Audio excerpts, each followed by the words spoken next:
en l'honneur de Pessah qui arrive, on attaque un chapitre génial qui s'appelle Arve Psachim.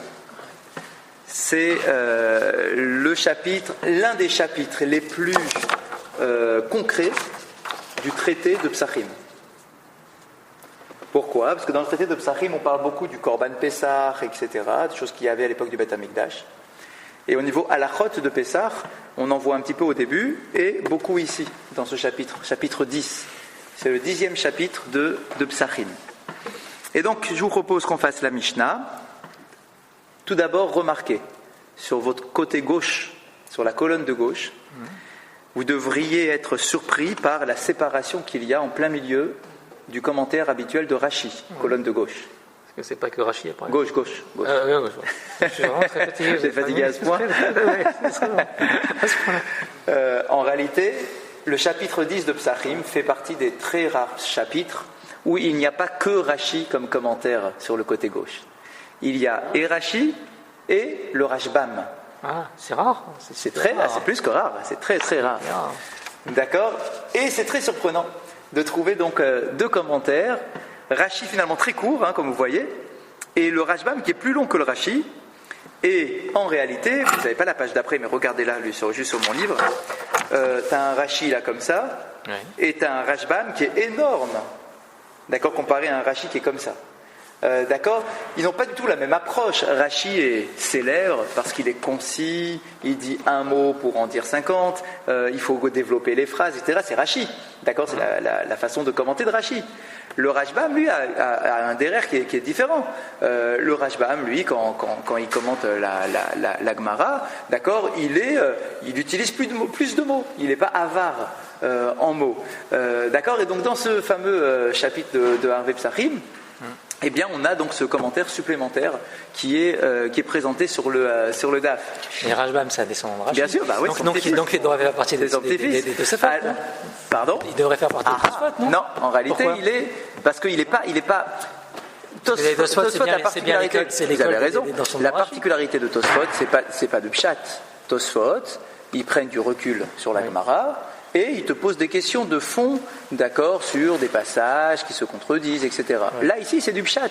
Il va nous faire du pshat, il nous prend du mot à mot, enfin, à peu près, quoi. Et on ne retrouve jamais Tosfot, Rashbam du côté des ça peut arriver, mais là, ici, dans notre chapitre, ouais. il est en individuel, d'accord, parce que il est dans le derer de pshat. Là, ici, il est là pour nous faire du pshat, d'accord, pour nous donner du sens à la Gemara. Ça veut dire que c'est une interprétation littérale de la Gemara qui est faite ici. D'accord ? Donc c'est quand même important de le savoir et d'avoir en tête, d'accord, que ce 10e chapitre se démarque de tous les autres chapitres de la Gemara parce qu'il a donc ce commentaire supplémentaire. Donc en plus de Rashi, il y a le commentaire du Rashbam sur la page, son petit-fils. C'est 8 heures, là. Ouais, on vient de commencer. D'accord, donc on fait Arve Psachim en l'honneur de Pessah qui arrive, de petites semaines. Donc je vous ai tout simplement remarqué pour l'instant que sur le côté gauche, là où d'habitude il n'y a que Rashi, eh bien dans tout le chapitre 10 de Psachim, il y a deux commentaires. Il y a celui de Rashi et celui de Rashbam, son élève, petit-fils, d'accord, qui commente aussi Rashi. Vous allez vous apercevoir que des fois... Et pourquoi vous allez vous apercevoir que des fois le Rashbam va rajouter des commentaires qui ne sont pas donnés par Rashi, alors que des fois, c'est exactement mot à mot le même commentaire que son maître. Parce que n'oubliez pas à l'époque comment ça se passait. Lorsqu'il y avait un shiur à la yeshiva, il n'y avait pas de version éditée, d'accord, c'était que sur des manuscrits. Quand on avait un manuscrit dans une yeshiva, c'était déjà une grande richesse que d'avoir un manuscrit de Gemara. Et il n'y avait pas les commentaires, il faut se mettre dans la peau, mettez-vous dans la peau d'une lecture où il n'y avait que un manuscrit de Gemara sans aucun commentaire.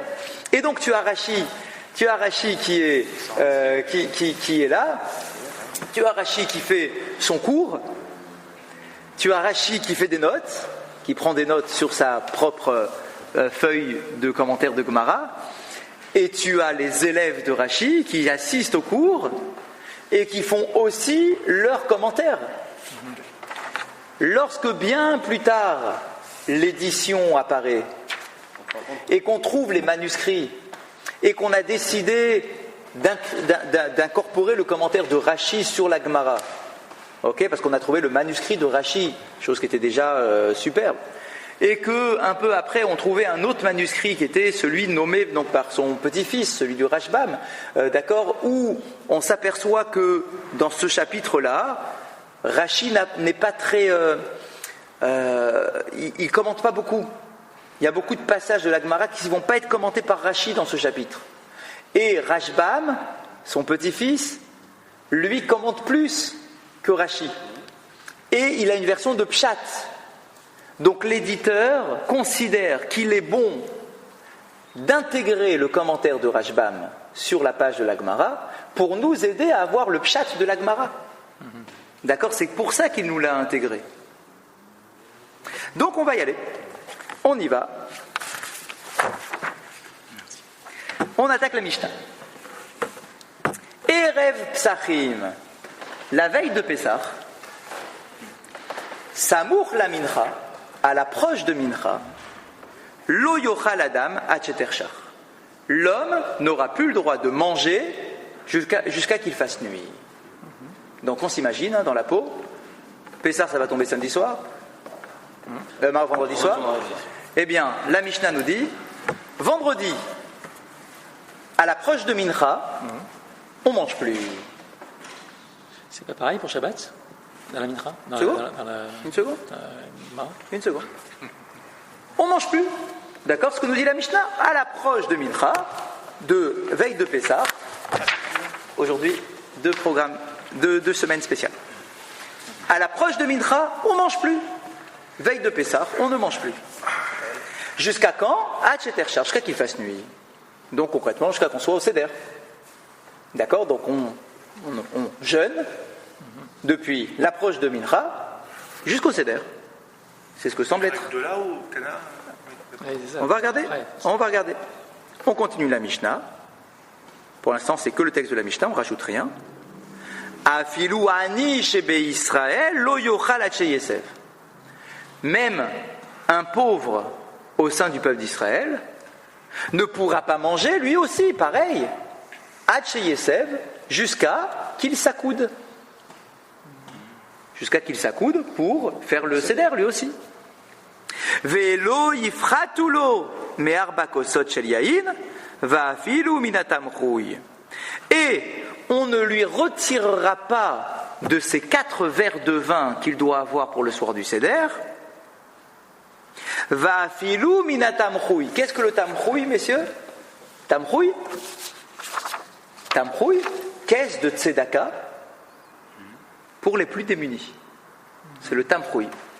D'accord ? C'est la caisse de tzedaka, comme on a dans une communauté une caisse de tzedaka. D'accord ? Pardon ? Le Kojazor. Ouais, c'est ça. D'accord ? Le tzedek, etc. D'accord ? Toutes les œuvres de solidarité, mais pour les plus démunis. Le tamrouille, c'est vraiment quand tu n'as plus rien, tu vas puiser dans le tamrouille. Ah, ok. D'accord ? C'est vraiment pour les plus démunis. Exactement. La dernière aide. Ok. Sur cette Mishnah-là, on a plusieurs questions. Première question, celle que vous avez posée, il est écrit « Tu ne mangeras pas à l'approche de Mincha jusqu'à qu'il fasse nuit ». C'est quelle heure ? C'est quand ce Mincha-là, ce fameux Mincha ? On sait qu'il existe 2 Mincha. Il y a ce qu'on appelle la Mincha Gdola et la Mincha Ktana. D'accord ? Qui sont à 2 moments différents de la journée. Très éloigné. Et qui sont à 3 heures de différence quand même, l'un de l'autre. Donc, là ici on nous dit qu'on n'a pas le droit de manger à l'approche de Mincha, mais on ne nous a pas dit quelle Mincha. Autre question qui va avec, ça veut dire quoi à l'approche de ? On n'a pas le droit de manger à l'approche de. C'est quand à l'approche de ? Pas très précis. C'est pas très précis. Autre question qui va avec, il y a écrit Lo yochal Adam. L'homme n'a pas le droit de manger. Pourquoi on nous précise Adam ? On aurait très bien pu dire Lo yochal. Lo yochal. Ça aurait été très clair dans la formulation. On ne mangera pas, d'accord, jusqu'à qu'il fasse nuit. Pourquoi dire Adam ? Qu'est-ce que ça vient exclure le fait de dire Adam ? En général, quand on dit Adam, c'est que ça vient exclure quelque chose. Qu'est-ce que ça vient exclure? L'homme, quoi? Ça veut dire que la femme, elle pourrait? C'est quoi enfin, qu'est-ce qui est derrière, quoi? En plus, Adam, en général, c'est l'homme dans le sens large. D'accord? Donc, qu'est-ce que ça vient exclure? Pourquoi est-ce que tu viens me le préciser, ce mot Adam? Et puis, autre question, on ne mange pas. C'est-à-dire quoi, on ne mange pas? On ne mange pas, rien. On jeûne, on arrive à jeun au Seder. Est-ce que c'est ça que veut nous dire la Mishnah? Peut-être, hein, c'est ça, je veux bien. D'accord, mais là, la Mishnah ne le précise pas. À propos du pauvre, il est écrit « Le pauvre aussi ne pourra pas manger jusqu'à qu'il s'accoude ». C'est quoi cette expression « jusqu'à qu'il s'accoude » ? Dans la première phrase, on a dit « Tu ne mangeras pas jusqu'à la nuit ». L'homme ne mangera pas jusqu'à la nuit. On pourrait très bien dire « Le pauvre aussi », peut-être qu'il y a un scoop sur le pauvre, on verra lequel, « Le pauvre aussi ne mangera pas jusqu'à la nuit ». Pourquoi tu as changé de formulation? Pourquoi tu dis jusqu'à qu'il s'accoude? Alors dans la première phrase aussi, tu aurais très bien pu me dire on ne mangera pas jusqu'à qu'on s'accoude. Parce qu'on parle d'Adam, c'est le pauvre. Et en plus Adam, normalement le pauvre il est dedans dans le Adam. Je vois pourquoi tu as exclu le Adam, le pauvre du Adam. Souvent dans la Mishnah, on aime bien avoir des mots qui rappellent souvent. Chazak. La Recha, la Sefa, toujours. Chazak. Donc au contraire, donc ça vient conforter la question. Donne-moi la même expression. Pourquoi tu changes d'expression en plein milieu? Hacheterchar, Hacheyesev. Bah, c'est la même. En plus, c'est le même temps, c'est le même moment. L'heure du Seder, c'est Hacheterchar. D'accord, donc, bah, dis-moi simplement, pareil, jusqu'au coucher de la nuit, quoi, jusqu'à la nuit. Et quelle est cette formulation? Écoutez bien la formulation, je la reprends, peut-être que vous n'avez pas fait attention. Lo yipachetulo me'arbakosot shel yain. On ne lui retirera pas de ses 4 verres de vin. Ça veut dire quoi? On ne lui retirera pas de ses 4 verres de vin. On dirait qu'il est passif et que nous, on ne lui retirera pas de ses 4 verres de vin. Ça veut dire quoi cette expression, cette formulation aussi qui est un peu tournée, d'accord, au passif. D'accord, qu'est-ce que ça signifie? Tu dis, il faut l'aider, ça veut dire quoi? Comme il est pauvre, peut-être qu'il pourrait faire qu'un repas normal ce soir-là, mais en s'accoudant, ce sera un repas particulier. Et en plus, il faut l'aider à ce qu'il ait bien ses 4 verres de vin. D'accord? Même si c'est un pauvre qui est très démuni, où on pourrait se dire, c'est bon, on va pas... On lui donne déjà de quoi faire un kidouche. Non, vous voyez ce que je veux dire? C'est-à-dire, ça va, celui qui a les moyens, il peut avoir 4 verres de vin. Dans la Torah, c'est pas une mitzvah de la Torah d'avoir les 4 verres de vin. D'accord, c'est les Chachamim qui ont instauré par rapport à plusieurs choses différentes. D'accord, donc peut-être qu'on pourrait alléger un petit peu les sorties de la caisse. C'est la caisse financière, la caisse de Tzedaka. On pourrait très bien se dire, oh, on va faire l'essentiel quand même dans la Tzedaka. Il n'est pas seul, hein, il y en a d'autres des pauvres. D'accord, donc lui, on lui dira de prendre qu'un seul verre. Ça nous permettra de donner du vin aux autres pour qu'eux aussi puissent avoir un seul verre. Au lieu de donner à chacun 4 verres, c'est une bouteille entière. D'accord, peut-être qu'on pourrait lui donner une petite bouteille. On va lui donner une grande bouteille. Là, on parle de la caisse de Tzedaka. N'oubliez pas, vous allez me dire, ça va, il faut être large. Non, il n'y a pas de large. Le tamrouille, tu donnes ce que mérite chacun. Il y a des règles très précises. C'est pas sois généreux, vas-y, donne, lâche, ouvre la caisse. Non, il n'y a pas ouvre la caisse, parce que si tu ouvres la caisse quand il ne faut pas l'ouvrir, ou de manière démesurée, ça veut dire que tu as retiré à un autre pauvre qui lui aussi doit avoir sa part. Donc plus tu ouvres de manière démesurée, et plus tu prives à un autre d'avoir sa part. D'accord? Donc c'est soit j'ai le droit, soit on lui donne pas. C'est pas comme je veux. C'est pas oui, il faut être généreux. C'est pas ça le tamrouille. Le tamrouille, c'est on donne minadine, qu'est-ce qu'il mérite? Donc là on nous dit lo yipratulo yipachetulo. Tu ne devras pas lui retirer. Même lui il a droit à ses 4 verres. Voilà. Même lui il a droit à ses 4 verres. Souvent, on voit aussi que normalement je crois qu'il y a vraiment 2 verres qui sont strictement obligatoires et 2 verres qui sont minadine, d'après la Torah, c'est un verre. Minadine, c'est un kidouche, c'est tout. Tu dois faire un kidouche le soir du Seder, comme toutes les autres Yom Tov. Les Chachamim ont une lecture sur les 4 langages de la Géoula, les 4 exils, les 4 vers du Pharaon, etc., etc. Ils vont te construire toute une soirée du Seder autour de 4 vers. Mais ça, c'est les Chachamim. D'accord? Eh bien là, la Mishnah nous dit, tu dois t'assurer, même si c'est quelque chose qui est instauré par les Chachamim, que même le plus pauvre, il ait ses 4 verres. Mais après, ça dépend de la taille du verre. Ah, ça on verra, c'est un autre sujet. Vous pouvez traduire le mot à mot de... Bien sûr, de la Mishnah. Ok. Oui, parce que vous dites beaucoup de choses qui ne sont pas dans le... J'ai rien rajouté. Alors allez-y. Rien. C'est juste des questions sur le texte. Donc, Samour. le texte. Erev Psarim, donc le soir de Pessah, Samour les Mincha, à l'approche de Mincha, Lo yochal adam ad shetershach. L'homme ne devra pas manger jusqu'à qu'il fasse nuit. Afilou anishebe Israël, même le pauvre au sein du peuple d'Israël, Lo yochal ad sheyesev. Lui aussi ne devra pas manger jusqu'à qu'il s'accoude. Velo yifratu lo mer bakosot, et tu ne devras pas lui diminuer de ses 4 verres shel yain, de vin, va afilou minatamrouille, même s'il mange grâce à la caisse communautaire du tamrouille. Ok? Et le reste, ce ne sont que des questions qu'on a posées. Ce que je vous propose de faire, c'est d'avoir un doigt sur Rashi, un doigt sur Rashbam, d'accord? Parce qu'on va les faire en parallèle. On va les faire en parallèle. Le Rashi en haut, le Rashbam en dessous, et pour rajouter un petit peu, on va faire les Tosfot. D'accord? Donc on va aller dans tous les sens aujourd'hui. C'est parti. On attaque Rashi. Erev Psachim Samour la Mincha. Veille de Pessah à l'approche de Mincha.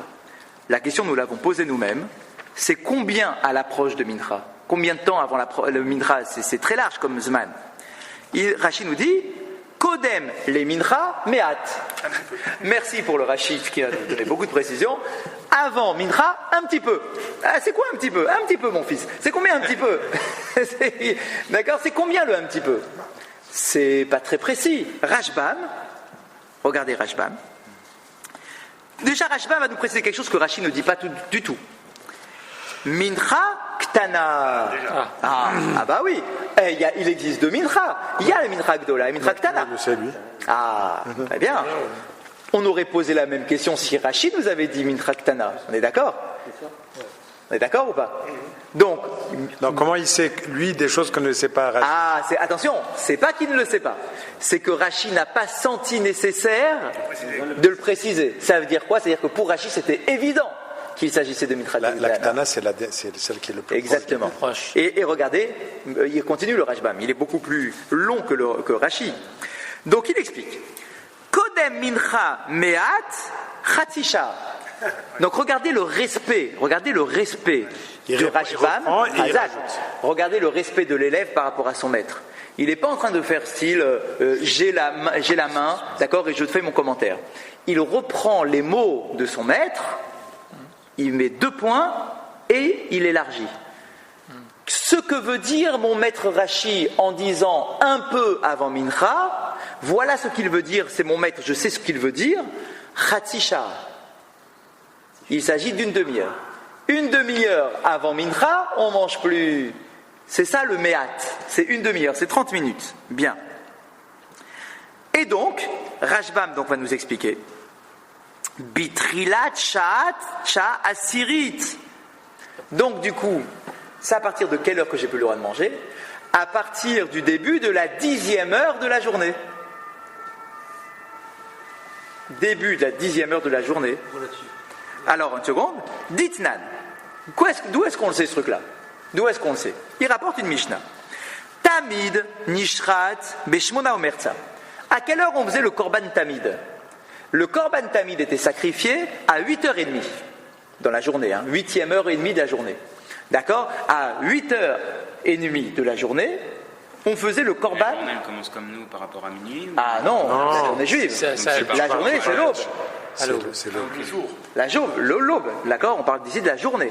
D'accord? Donc, t'as l'aube, 8h30 plus tard. On peut donner un exemple si l'aube, c'est à 6h du matin, on va dire. Voilà, pour avoir le cas le En plus. plus, ça fait 14h30, c'est ça? Ouais. 14h30, ouais. Donc à 14h30, c'est l'heure du Korban. Exact. Donc le Korban était fait à 8h30 de la journée. Ou Karev Betisha Umerza. Il y avait un décalage très intéressant. Il y avait un décalage entre le Korban, la Shrita, il y avait un décalage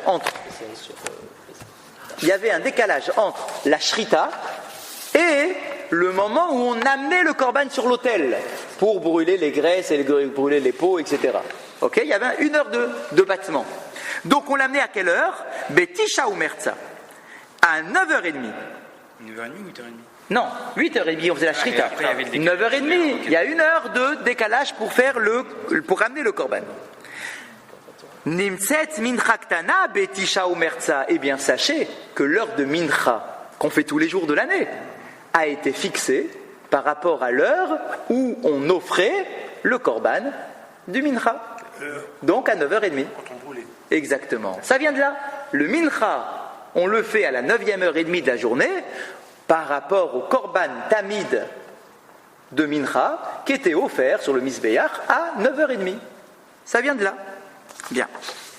Vesamouchle aïnou khatisha. Et qu'est-ce qu'on appelle à l'approche de? Eh bien, ça s'appelle une demi-heure avant. Kodem, avant. Besov sha'at eshit ou trilat sha'at asirit. Et donc, cela signifie que c'est la fin de la 9e heure de la journée, ce qui signifie le début de la 10e heure.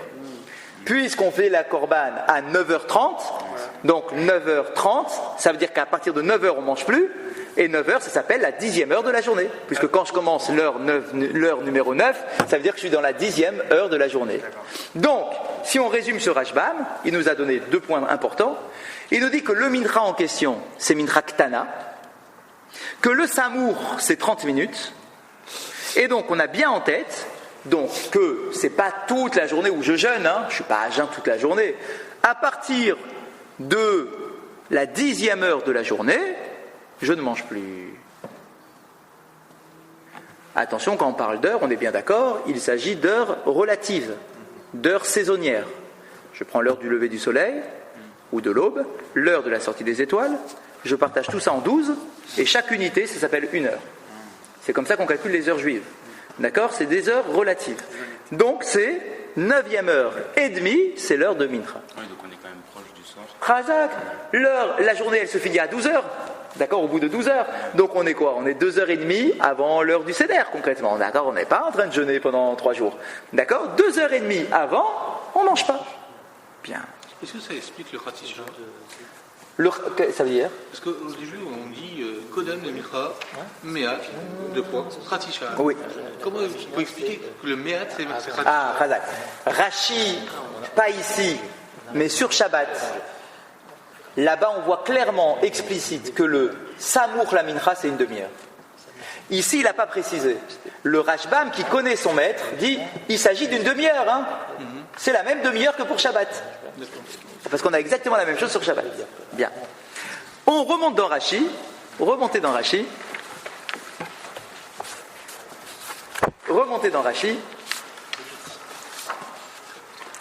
Lo yochal. On ne mange pas. Pourquoi on ne mange pas? C'est quoi ce truc-là? Depuis quand il y a écrit qu'il faut jeûner la veille de Pessah? Rashi nous dit Lo yochal, il ne faut pas manger. Kede she yochal matzah shel mitzvah la teavon. Mishum hidur mitzvah. Très intéressant. Le soir du Seder, exactement. Le soir du Seder, on va manger de la matzah. C'est une mitzvah de manger de la matzah, une mitzvah de la Torah de manger de la matzah. Quand tu manges cette matzah le soir du Seder, il faut que tu manges avec appétit. Il faut que tu manges avec plaisir. Te'avon, ta'ava. La ta'ava, c'est du désir. D'accord? Il faut avoir une notion de désir et de plaisir lorsque tu manges la matzah. Si tu te lèves de ton goûter un peu tardif, d'accord, que tu as mangé jusqu'à le coucher du soleil, on dirait, il est où le plaisir de manger la matzah? Viens avec un petit creux quand même. Alors, je n'ai pas demandé que tu sois à jeun, mais un petit creux de 2h30. Comme ça, quand tu manges, c'est la théavone. On voit qu'ils n'avaient pas les mêmes activités. C'est clair. Et moi, de toute façon, moi, j'ai pas. Non, c'est pas ça. C'est que si je mange 3 heures avant, je peux pas manger le soir. Et il nous dit Mishum hidur mitzvah. Ce qu'on pourrait se dire, attends, mais Khazak, pourrait me dire, attends, mais où est-ce que tu m'as vu dans la Torah que je dois manger ma matzah avec appétit? Il n'y a pas écrit dans la Torah, il y a écrit tu manges de la matzah. C'est une mitzvah de manger de la matzah. Elle est où la notion d'appétit? Il nous dit, non, effectivement, c'est un hidour. C'est pour embellir la mitzvah. C'est une mitzvah rare. Une fois dans l'année, tu as une mitzvah de manger de la matzah. Il faut embellir cette mitzvah. Quand tu manges, il faut que tu aies faim. Ce que dit Rashi. En bas, Est-ce que c'est le même principe de ne pas manger de la matzah quelques jours avant aussi? On y arrive. Regardez Rashbam en dessous.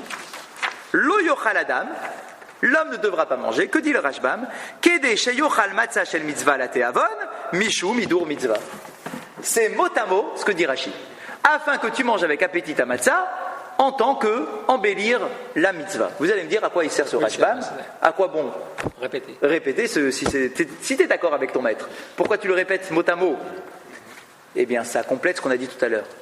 À l'époque, c'était des manuscrits. Le Rashbam, lui, quand il écrit son manuscrit, il n'a pas le manuscrit de Rashi à côté de lui. Bien sûr. Il se rappelle des paroles de son maître. Razak, il se rappelle des paroles de son maître pendant le cours. Il n'a pas le manuscrit. Et en plus, combien même il aurait vu que son maître a écrit dans son manuscrit à lui la même chose? Le Rashbam peut très bien se dire, les manuscrits, ça se perd. Qui me dit que le manuscrit de mon maître, ce commentaire de mon maître, qui me dit que l'éditeur un jour va le trouver? Alors, peut-être que l'élève qui va trouver mon manuscrit, il n'aura pas eu entre les mains le manuscrit de mon maître Rashi. Donc, je complète et j'intègre le commentaire de Rashi. D'accord, dans mon manuscrit à moi. Donc les deux sont d'accord en tout cas. C'est une idée de la Théavon.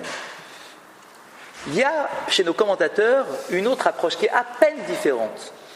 Pourquoi est-ce qu'il ne faut pas manger avant? Il y a une notion dans la Gemara qu'on appelle Achila Gassa. C'est quoi la Achila Gassa? La Achila Gassa, c'est la gloutonnerie. Ça veut dire quoi? C'est-à-dire tu as mangé, tu es plein et tu manges encore.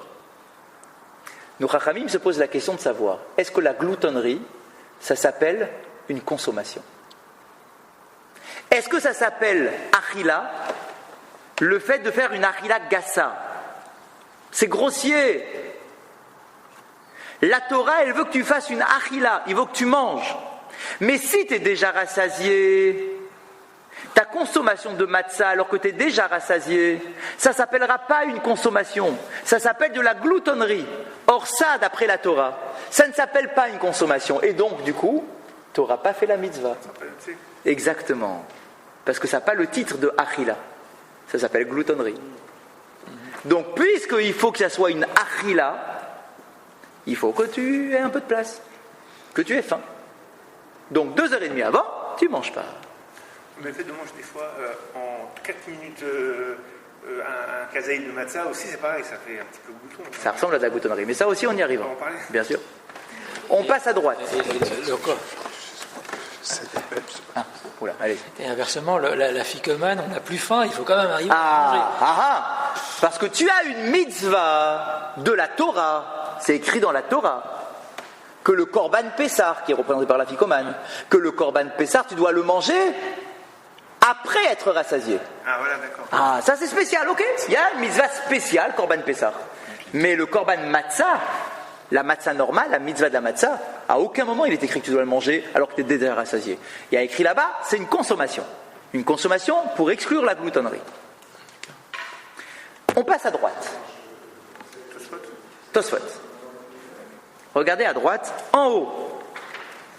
Le chapitre s'ouvre sur une parenthèse. Regardez ce qu'on nous dit. Tosfot acherim me'arve psachim nimseim besefer Rav Mordechai. Alors là, c'est très surprenant. Vous savez que les Tosfot, ce sont les descendants ou élèves de Rashi. D'accord? Les Tosfot, ce sont les descendants, c'est l'école des Tosafistes qu'on appelle en hébreu, en français. Qu'il y avait. C'était prévu ce soir le ski en bas. Ouais, bien sûr. Depuis combien de temps? Ah bah pas très longtemps puisque c'est un pidion. pas très longtemps. Moi j'ai pas. Il n'y a pas de. Les Tosafot, l'école des Tosafistes, il y en avait plusieurs des yeshivot de Tosfot. En France, il y en avait plusieurs. Il y en avait aussi en Allemagne. D'accord, il y en avait à Worms. Il y en avait à côté du Rhin. Il y en avait en France à Troyes. Et il y en avait en fait beaucoup des écoles de Tosafistes. C'était une richesse d'études incroyable. Hein. D'accord, il faut imaginer la chance de l'époque qu'il y avait notamment en France d'avoir une école de Tosafistes. Et donc il y en a plusieurs. Il ne faut pas croire qu'il y a un monsieur Tosfot. C'est pas un monsieur Tosfot. En fait, c'est plein de rabbanim qui sont à différents endroits. Et donc là, ici, il nous dit, donc l'éditeur, nous dit Tosfot acherim me'arve psachim nimtseim. Il existe d'autres Tosfot sur ce même chapitre que ceux que j'ai pris dans mon édition. Il existe d'autres Tosfot des mêmes auteurs, de la même époque, des mêmes yeshivot, mais il y en avait tellement que je n'ai pas pu tout condenser moi sur ma page. Et il y en a d'autres qui sont dans un autre livre qu'on appelle Rav Mordechai. Dans le Rav Mordechai, il y a d'autres Tosfot qui sont authentiques de la même façon. Ça, c'est pour la parenthèse. Ensuite. Pourquoi c'est tellement détaillé? Parce que c'est Pessah et parce que c'est le chapitre. C'est l'importance. C'est le chapitre d'Alacha de Pessah. C'est ici. Ouais, c'est ça. Donc tout le monde s'y est mis. Tout le monde s'y est mis. Et ça passionne tout le monde. Tout le monde est inséré. Ce qui est intéressant, c'est qu'ils n'avaient pas le Shulchan Aruch à l'époque. Bien sûr. Ils avaient c'est ça. C'est ça. Donc, tout le monde à partir de là, exactement. Exactement. Regardez le premier Tosfot. Eref Psachim. Regardez ce Tosfot. C'est un Tosfot de grammaire. Igar Sinan Arve Nicha. Tosfot remarque un problème de grammaire. Erev Psachim. Erev, c'est au singulier. Psachim, c'est au pluriel. Ça colle pas ensemble. Erev Psachim. On devrait dire Erev Pessah. Et d'ailleurs, nous, dans notre vocabulaire, on dit Erev Pessah, la veille de Pessah. C'est pas les deux premiers sorts de Pessah. Ah, ben non, on peut pas imaginer un truc. Non, parce que l'auteur de la Mishnah, il vit en Israël. Lui, il peut même pas concevoir qu'il va exister. C'est pas Babylone? Non, la Mishnah, Israël. C'est pas un mot composé, Arveitzer. Non. Le composé, ce serait au pluriel. Ça serait quoi? Ça serait les soirs de Pessah, Arve Psachim. Mais il n'y a pas de les soirs de Pessah, il y a un soir de Pessah. D'où il y a deux soirs de Pessah? On parle ici de Tanaïm qui vivent en Israël. En Israël, il n'y a qu'un seul soir de Pessah. Pourquoi est-ce qu'on appelle la Psachim, la Masechet Psachim? Ah, c'est exactement la même question. La Masechet, on l'appelle Psachim. Parce que c'était le Pessah de chacune des familles. Ah, donc ça peut être ça, mais si c'est ça, moi je veux bien. Ouais. Alors dis-moi, Arve Psachim au pluriel, mais moi tout au pluriel. Mais non, c'est le Erev des Pessachim. Ah. Il y a un Erev et plusieurs Pessachim. Alors regardez ce que dit Tosfot. Il dit, si tu m'écris Arve Psachim au pluriel, Nicha, ça me va. Ça me convient parce que c'est au pluriel. Ouais. Mais me mettre un au singulier, un au pluriel, ça me paraît bizarre. Mais voilà comment il faut donc l'interpréter. Il faut se rappeler qu'à l'époque... Vei Garsinan Erev. Maintenant, si tu veux garder ton singulier avec un mot au pluriel après, voilà comment il faut le comprendre. Achika Amar. Erev, chez Shochatin Bo, Arbe Psachim. C'est le soir, donc la veille, pendant laquelle on fait beaucoup de korban Psachim. Puisque le mot Pessah, c'est le Korban Pessah. D'accord, c'est l'agneau pascal. Donc, quand il y a des agneaux pascal, c'est des Psachim. Donc, c'est Erev, et il faut augmenter la phrase. Erev, chez Shochatim, Bo, Harbe, Psachim. Le soir, la veille, pendant laquelle on fait beaucoup de shrita, de korbanot, Psachim. Donc, en fait, c'est une phrase qu'il faut déplier. Korban de Pessah, on le faisait quand? On faisait la veille de Pessah, le 14. On commençait tôt, non? Parce qu'il y avait tellement la... On le commençait avant Chazak, il y avait la queue. On le commençait à partir de Chatzot. Et on faisait qu'à Jérusalem. Bien sûr, au Bet Amikdash. Tout le monde arrivait avec son Korban Pessah, c'était ça. Et il y en avait combien qui étaient des Shochatim? Il devait y en avoir des milliers. Ah bon? Parce que les jours de fête... Oui, c'est ça. N'oubliez pas que les jours de fête, au Bet Amikdash, tous les Kohanim étaient de service. Alors que dans les jours de l'année, il y a des mishmarot, il y a une tour de garde par 24, on a divisé tous les Kohanim en 24 équipes. C'est pour ça qu'on dit qu'à Sukkot, il y a beaucoup de korbanot, mais il y en a beaucoup plus. À Psachim, chaque famille. Chacune. Ce qui est incroyable, c'était un korban individuel. C'est-à-dire... Alors attention, par famille, pas individuel. Individuel, par famille. C'est ça, par famille. Donc c'est quoi? Erev, donc au singulier, donc c'est la veille du jour où on fait beaucoup de Korban Pessah. Bien. Deuxième interprétation, Inami, ou bien Erev Pessah Rishon Vesheni. Ah, pas mal celui-là. Il ne s'agit pas des deux soirs de Pessah, parce qu'à l'époque, il n'y avait qu'un seul soir de Pessah. Mais par contre, il y a deux Pessah. Il y a Pessah Rishon et Pessah Sheni.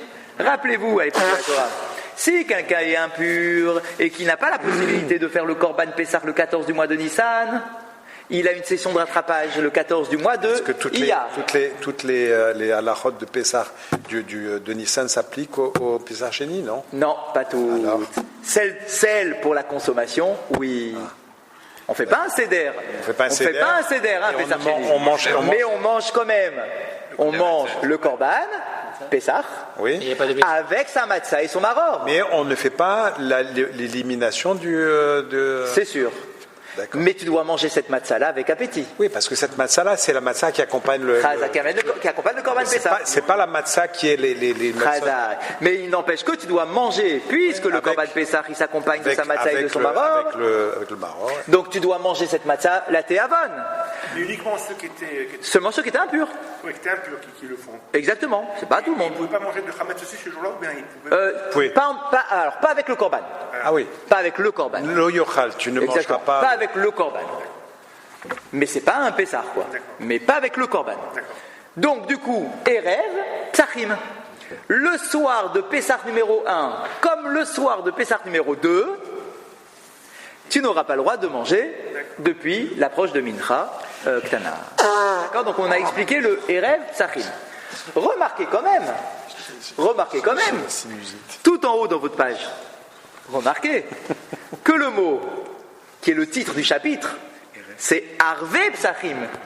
C'est intéressant quand même. Le titre du chapitre, il est au pluriel. Hein. Oui, parce qu'il compte les deux. Ouais, exactement. Il compte d'une part Pessah Rishon et Sheni. Et en réalité, c'est aussi la preuve qu'il y avait deux Girsaot.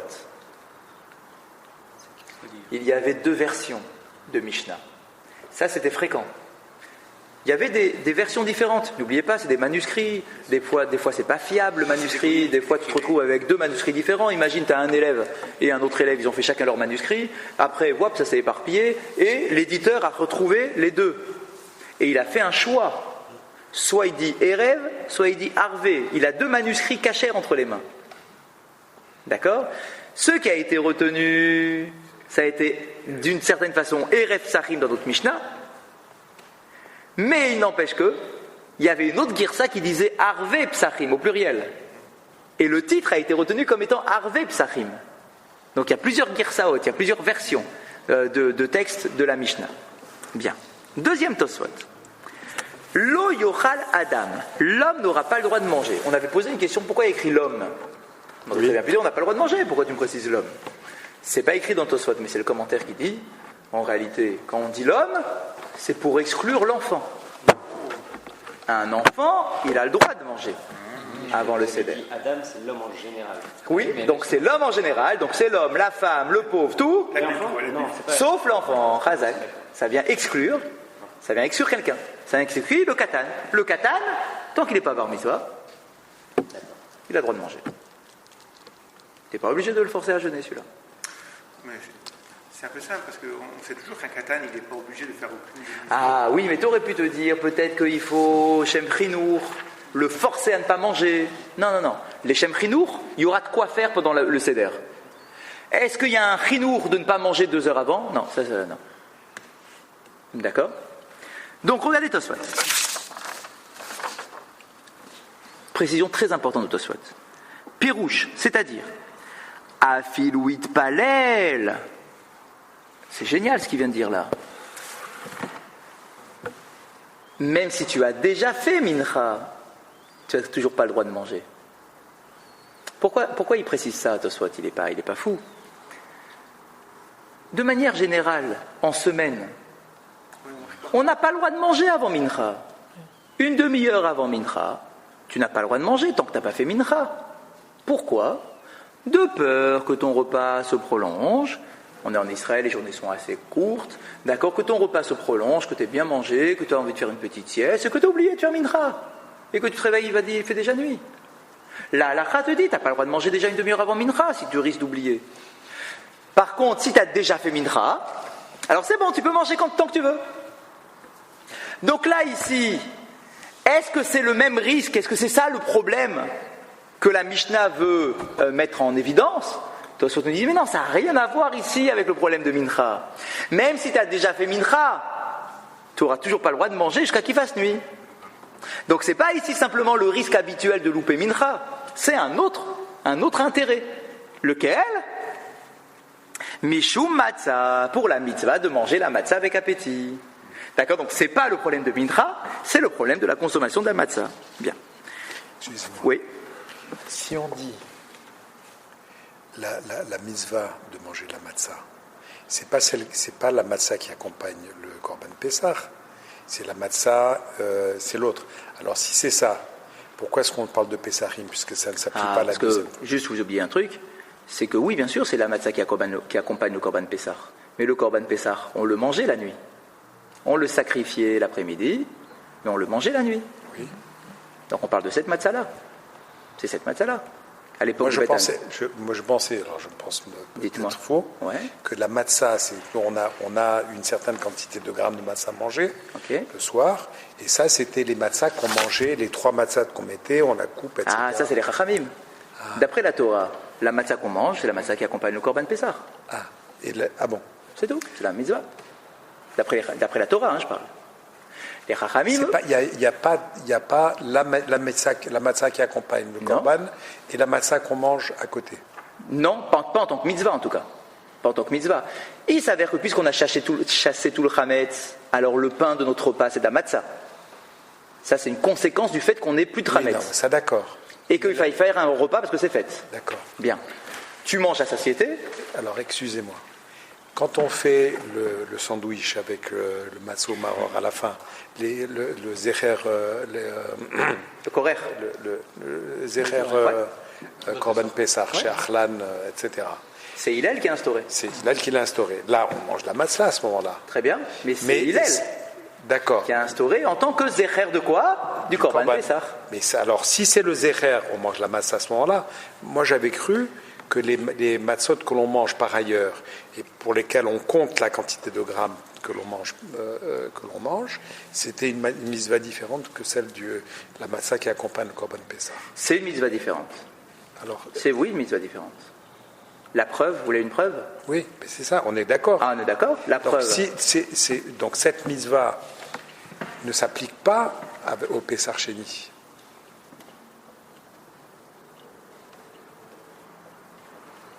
Cette mitzvah. La seule mitzvah qui s'applique au Pessah Sheni, c'est le avec le korban. Voilà. Mais la matzah qu'on mange avec le korban. La matzah qu'on mange avec le Que korban. tu dois aussi manger avec appétit. Est-ce que celle-ci, on doit la manger avec appétit ou Oui. elle accompagne? Ah oui, d'après Tosfot, c'est clair. C'est la même chose. C'est la même chose. D'après Tosfot, c'est clair. Hein. Non, c'est pas la D'après Tosfot Oui. Si, d'après Tosfot, c'est ça. Tu as le même interdit parce qu'on recherche la même chose. On t'interdit de manger 2h30 avant J'avais appris. Pessah Sheni pour manger aussi avec appétit ta matzah de Pessah Sheni.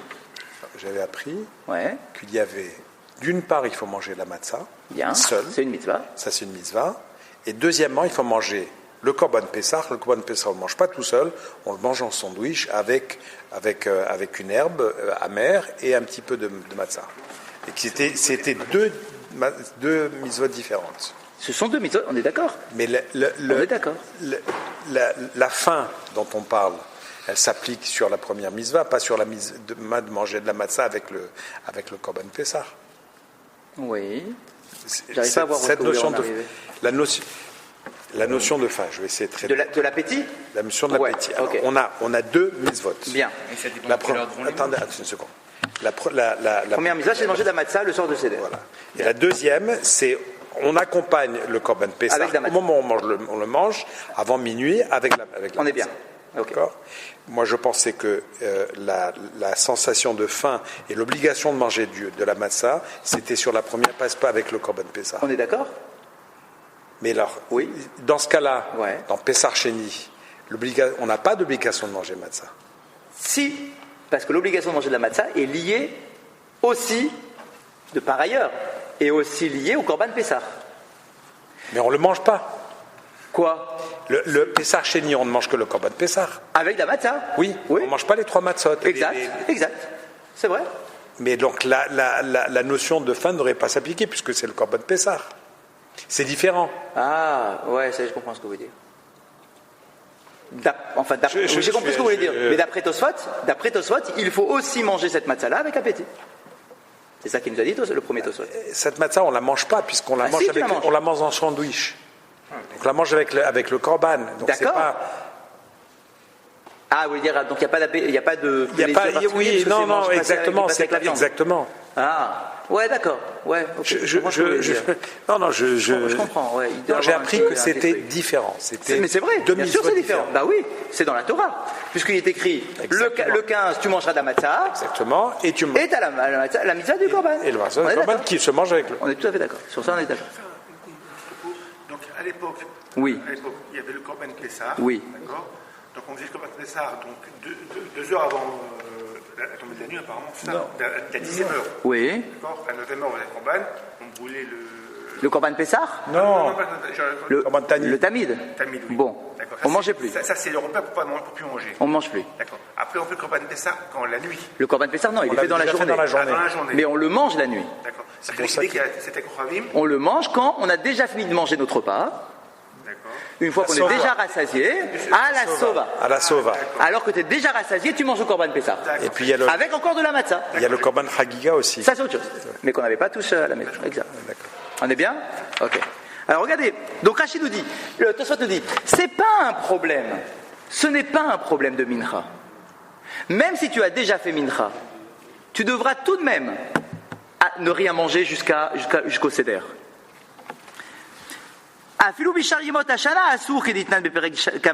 Parce que le mincha, il est écrit dans la Gemara de Shabbat que de toute façon tu ne dois pas manger avant mincha. Ok. Veim tomar ou mal au yochal. La question maintenant qu'on pose Tosfot, c'est mais qu'est-ce qu'on n'a pas le droit de manger ? Quoi ? C'est vraiment, il faut être à jeun ? Tu manges rien depuis 2h30 avant la shkia, tu ne manges plus rien ? Et regardez le raisonnement. Imatza. Afilu kodem nami asur. De quoi il s'agit ? De quoi elle parle la Mishnah lorsqu'elle dit j'ai pas le droit de manger ? Il peut s'agir de plusieurs choses. Imaginons peut-être que la Mishnah me dit t'as pas le droit de manger de la matzah. Pourquoi ? Peut-être, c'est important. Comme tu vas en manger pendant le seder, il faut que tu le manges avec appétit. Si tu en as mangé tout l'après-midi ta matzah, il est où le kiff ? D'accord ? Donc peut-être, dit Tosfot, peut-être que la Havamina, ce que je devrais croire, c'est que la Mishnah me parle de la matzah en me disant. C'est pas possible. Attendez, en me disant 2h30 avant la nuit, tu manges plus de matzah. Comme ça, quand tu arrives au seder, tu manges avec appétit. Tosfot, il dit, c'est impossible que ça soit ça. Je sais pas pourquoi. Pourquoi ? Parce qu'on a déjà fait la shrita du korban Pessah. Et alors ? Eh ben, on ne peut pas faire le herché du korban Pessah sur le pain. Non, ça c'est sûr. Donc on est obligé déjà d'arrêter toute consommation de... Oui, mais peut-être que tu n'as pas le droit de manger de chametz, mais que tu as encore le droit de manger de la matzah. Vous n'avez pas exclu la matzah, là. D'accord. Donc toi, tu dis, mais non, c'est impossible de penser ça. D'accord, oui, absolument. Ouais.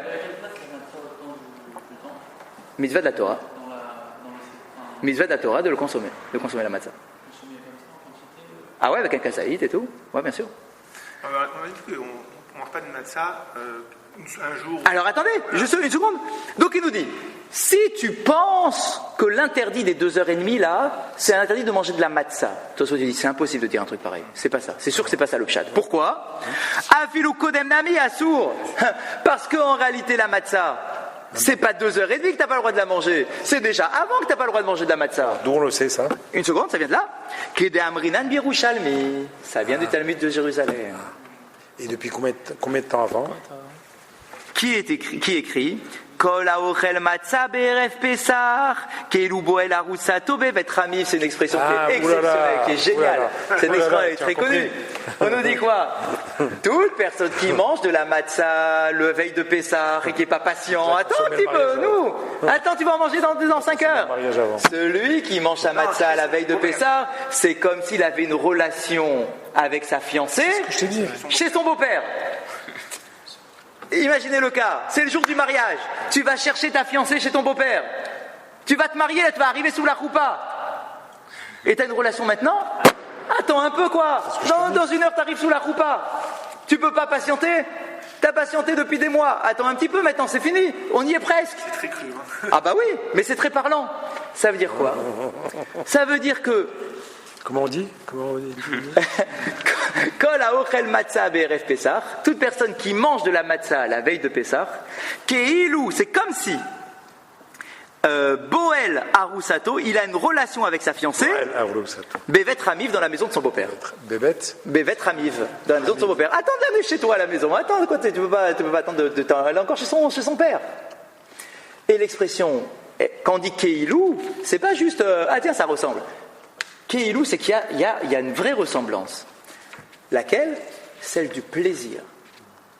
Tu dois manger ta matzah avec plaisir.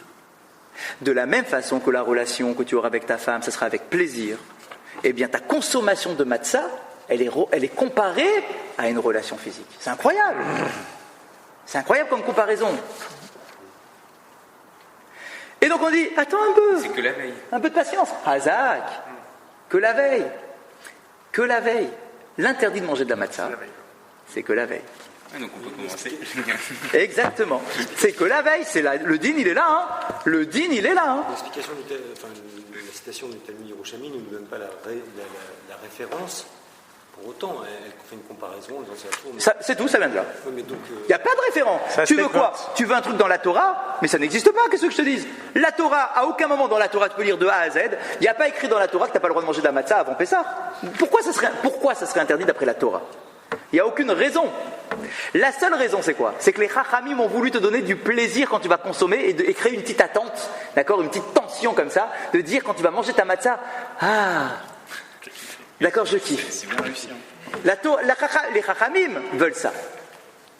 C'est pas ça, et donc du coup, ça peut pas être dans la Torah. Il n'y a pas de référence dans la Torah, c'est un truc pareil. C'est la force de la suggestion, parce que moi, je pas la matzah, mais avec vos discussions, je commence à l'aimer. Hein. On a envie là. Là, le soir du CDR, vous penserez à moi. C'est d'accord, quand vous aurez votre matzah dans les mains. Vous avez mis à table, hein. D'accord? C'est génial, vous vous rendez compte? On est le soir, on est dans la kdoucha, de machin, du décrevé, le CDR, les bougies, les nérotes. D'accord? Et quand tu auras ta matzah entre les mains, tu penseras à cette phrase. Alors, juste un petit point technique, parce que parmi les... Dis pas vous. je peut-être me trompe, mais c'est parmi les corbanotes qu'on apportait, il y avait bien des offrandes qui étaient de la matzah, en fait, qui ressemblaient à de la matzah. Ah oui, bien sûr. Mais là, ici, ça n'a rien à voir. C'est la matzah de Pessah, celle-là. Ça, c'est la matzah de Pessah. C'est pas la matzah des corbanotes qu'on a dans l'année. Parce que c'est vrai que les autres sont aussi matzah. Mais là, c'est la matzah de Pessah. D'accord, les autres étaient mangés avec du chametz, il n'y avait pas de problème. Celle-là, c'est que de la matzah que tu manges que Pessah. Donc, nous dit. C'est 24 heures avant? Donc, Hazak. Il nous dit quand? Alors, c'est quand le Zman? Du coup, c'est intéressant, c'est pour nous. C'est quoi? C'est quand le Zman? Alors, c'est pas écrit ici, mais je vous le complète. La veille, ça veut dire en réalité. Quand la veille, c'est la veille. Ça veut dire que si Pessah, c'est vendredi soir, depuis vendredi matin, j'ai pas le droit de manger de la matzah. C'est tout. Le jeudi soir. C'est ça qu'on appelle la veille. Le jeudi soir, je peux manger. C'est la veille, ça veut dire depuis le matin jusqu'au soir. C'est ça la veille pour nous. Jeudi soir, on peut en manger. Jeudi soir, tu as le droit d'en manger. Incroyable. Aujourd'hui, tu as le droit d'en manger. Non, on ne fait plus maintenant. Razak. Mais c'est que des coutumes. Mais le din, il est là. Moi, j'ai mangé une matzah shmour chez vous l'année dernière. Ouais. C'était une merveille. Mieux que les nôtres? Non, elle était molle. Ah, les matzot molles. Elle était extraordinaire. Les matzot molles. Attendez, c'était On en épais trouve comme pas en ça. France, j'en ai pas trouvé en France. Épais comme ça. J'étais dans la maison. Ils ouvrent la maison à Pessah. C'est Ouais. une famille qui fait ça. Et il y a la queue là, etc. Ils le font Ils font de la matzah molle. Ouais, ça existe, je sais. J'en ai entendu parler, j'en ai jamais goûté.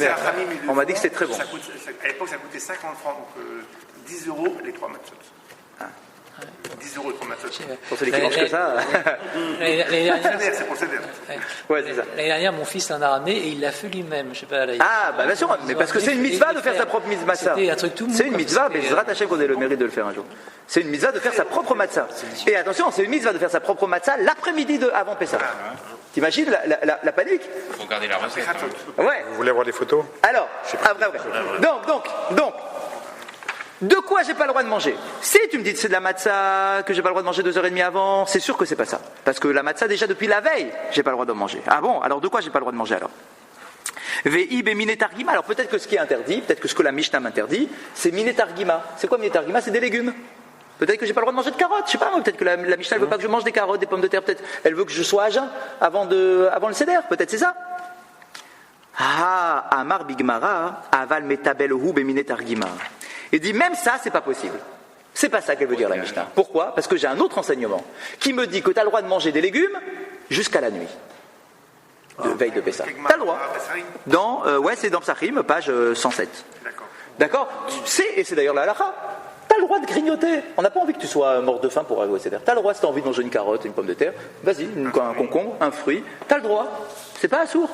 Donc, de quoi me parle la Mishnah? Qu'est-ce que j'ai pas le droit de manger du coup? La matzah, j'ai pas le droit de manger depuis la veille. Les légumes, j'ai le droit d'en manger jusqu'au soir. Alors c'est quoi le truc? Non, légumes, viande, tout ça c'est ensemble. Alors c'est quoi que j'ai pas le droit? Qu'est-ce qui me reste? Réponse? La viande. Yesh lomar, il faut interpréter. De'aire be matzah ashira. Ça me l'est posé. De lo asar berushalmi et la matzah arouya la tzedba chobato. Veochla kodem zmana.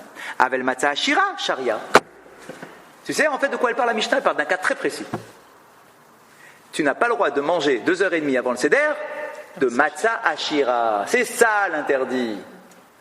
La fameuse matzah qui est mélangée avec des œufs, avec du vin, avec toutes sortes de trucs qu'on rajoute dedans. Les Ashkenazim, ils ne peuvent pas. Alors, Attention. Les Ashkenazim, ils n'en mangent pas pendant Pessah. 2 heures avant, ils peuvent. Non. Pendant Pessah, ils n'en mangent pas. Le matin au réveil, ils ont le droit d'en manger. Tout le monde a le droit d'en manger. 2h30 avant, c'est la Mishnah maintenant, c'est la Mishnah. 2h30 avant Pessah, tu ne manges pas de matzah ashira. Est-ce que les gâteaux, ça fait partie de matzah ashira? Alors ça dépend. Si c'est des gâteaux à fécule de pommes de terre, ça s'appelle pas matzah ashira. Matzah ashira, c'est avec du blé. C'est de la farine de blé, mais qui n'est pas fermentée, qui est avec du jus d'orange et pas de l'eau. D'accord? Donc c'est la matzah ashira. La matzah ashira, dans le Talmud de Jérusalem, lorsqu'on t'a dit qu'il ne faut pas manger de la matzah pour ne pas avoir une relation avec ta fiancée, ça, c'est que quand c'est la vraie matzah qui te sert à faire la mitzvah, donc la matzah farine eau. Mais farine jus d'orange, ça, t'en parles pas. C'est des rachis, peut-être, pour qu'on ait l'appétit toujours. Chazak met l'appétit sur la matzah de mitzvah, pas sur la matzah ashira. On s'en fout de la matzah ashira. Donc, le matin, quand tu te réveilles, veille de Pessah, vendredi matin, on va se réveiller, on va faim. Qu'est-ce qu'on mange? Ouais, et à midi, qu'est-ce qu'on mange? Matzah ashira, t'as le droit. Par contre, à partir de une demi-heure avant Mincha, même la matzah ashira, tu n'as plus le droit. Et si ça te tracasse de manger de la matzah ashira le matin, veille de Pessah, et tu dis peut-être qu'il ne faut pas, ça ressemble à la matzah quand même, c'est la même forme et tout, c'est croquillant, c'est peut-être pareil. Si tu as des scrupules, Tosfot te rajoute Vechen hayanoeg Rabbeinu Tam. Si tu as des doutes sur ce que je te dis, sache que Rabbeinu Tam, petit-fils de Rashi, Rabbeinu Tam, mangeait de la matzah ashira veille de Pessah. Voilà, comme ça tu vas être tranquille, tu peux la manger, c'est cachère, c'est bon, je peux y aller. Voilà, t'as sur qui t'appuyer. Rabbeinu Tam mangeait le matin de Pessah, de veille de Pessah, il mangeait de la matzah ashira. D'accord, voilà, exactement. S'il y avait un doute, pourquoi il serait dans cette situation de manger de quoi? Doute sur quoi? C'est qu'en réalité, en fait, donc c'est bien pour te dire qu'il n'y a absolument pas de quoi avoir un doute. Il n'y a absolument pas de quoi avoir un doute. Tu vas dire, oui, mais c'est de la matzah. Mais non, de toute façon, cette matzah-là, tu ne peux pas t'acquitter avec le soir du Seder. Donc en fait, c'est pas de la matzah. La matzah, c'est du lechem oni, du pain pauvre. Là, ici, c'est du lechem achir, c'est du pain riche. Il y a du jus, il y a du machin. Donc c'est avec ça, c'est sûr que tu ne peux pas faire la mitzvah. Souvent, les Golim, ils faisaient des choses qui ont été, ils n'ont pas vraiment mangé, ils n'avaient pas faim, mais pour montrer l'exemple, exactement. Ils le faisaient pour que ça arrivait. Voilà, s'il a fait, on était... Exactement, oui, ça arrivait, c'est vrai. C'est vrai. Souvent, il fait jeûner cela. C'est vrai. Juste pour partir sur une question. Donc, on a fini le Tosfot. Très important, ils nous ont appris plein de trucs, ce Tosfot-là. Le 4e Tosfot, qu'on fera la semaine prochaine, Bezrat Hashem, je vous donne la question pour partir avec un goût dans la bouche. Hatcheter Shach, il y a écrit jusqu'à qu'il fasse nuit. Makshim, Amayitzteri Hatcheter Shach. La question de Tosfot, elle est belle. Pourquoi tu me dis, tu pourrais très bien me dire, veille de Pessah, je n'ai pas le droit de manger une demi-heure avant Mincha, point. Pourquoi tu me précises dans ta phrase, jusqu'à qu'il fasse nuit? Jusqu'à qu'il fasse nuit, ça veut dire que c'est au moment où on va passer à table. D'accord, mais si tu me dis, tu n'as pas le droit de manger à partir de, je comprends bien que la prochaine fois que je vais manger, c'est quand je vais à table le soir du Seder. Peut-être que c'est une manière pour la Mishnah de nous dire à quel moment on doit passer à table pour faire le Seder. La question, elle est renforcée. D'accord. La question est renforcée en disant, à propos du Shabbat, vendredi après-midi, on dit exactement la même chose. Vendredi après-midi, il est écrit, avant Mincha, une demi-heure avant déjà, je ne mange plus. Pourquoi? Pour la même raison. Pour que quand tu arrives à table le Shabbat, tu aies faim. d'accord, que tu manges ton couscous boulette avec appétit. Ouais, il faut manger avec appétit, avec théavon. Mais là-bas, il est écrit exactement le même début de phrase. Mais là-bas, il n'est pas écrit jusqu'à qu'il fasse nuit. Oui, parce que tu n'as pas une heure pour manger le seder du vendredi soir. C'est génial. C'est de là que l'on apprend. C'est de là que l'on apprend. À quelle heure il faut se passer? Que pour le Shabbat, j'ai le droit de me mettre à table lorsqu'il fait encore jour. Alors que pour le Seder, je n'ai pas le droit de commencer à manger tant qu'il ne fait pas nuit. C'est écrit là. Hacheter char, je veux qu'il fasse nuit pour que tu commences ton Seder. C'est de là qu'on l'apprend. C'est cher pour les Chabad alors. Ouais. Pourquoi ils vont les Chabad? Mais il ne peut pas Shabbat tant qu'il peut